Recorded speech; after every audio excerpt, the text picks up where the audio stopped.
Gurmada Shinara, thank you for those kind words. But I have a podcast, Play Agus Spree. I have 4 episodes out at the moment on Spotify and on YouTube, actually. The links for those 2 sources are in my bio.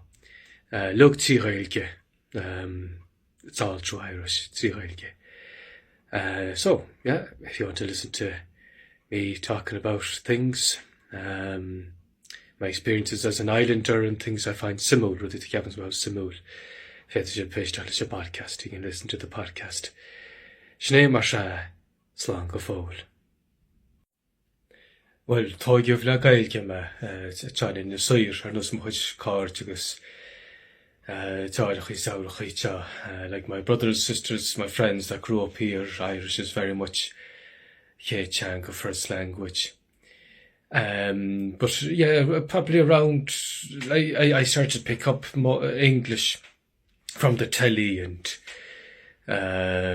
tourists and going to Galway, Gaile, Berla, it's all English there in the mainland, and cousins from the mainland coming, English-speaking cousins. So it's, probably around that age but I wouldn't have had great English as a child. I would have been able to speak it, but not great Gaeilge, Cínse. Irish definitely my first language. Shnei Marsha, Slán go fóil. Is féidir gaiir agus máta ará. In is Soir much gaiir, ach in is smeáid in smóir just máta, ach in is sanné. As Brancha cannot go na mara, áteach í go na mara, just gaiir agus máta, no máta. And I sin hé wam héin agus gaiirín beg sanné, no máta beg sanné. Slán go fóil.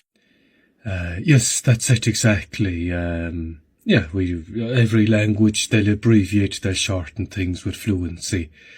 For example, I'd say Ciachulto. But someone who's learning will say King ki on will to, instead of Ciachulto. And in English, you say, how are you? You'd say, how yeah. How's it going? How yeah. Anyway, and just great seeing a lot of native speakers Sky Godio TikTok. Sin intach ar fad. Shnei Marsha, Slán go fóil. Well, Jabe, Kinsialai, tá mai chas a búdín spray leis a gailín beg. Nach bhfuil, that's it in the spray. Shnei Marsha, Slán go fóil.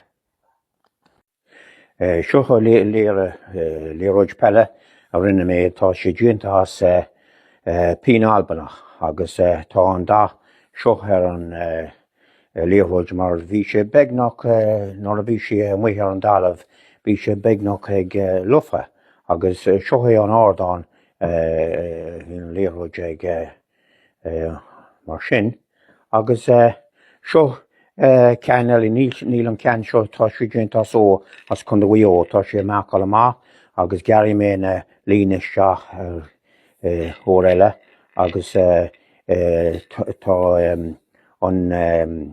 tá sé nóra bhéh sé cuine leis an bé snás maithe leis an triple an diggin tú a chudan an glasar an snásar so sin é agus béidir chun do mé ó for sam.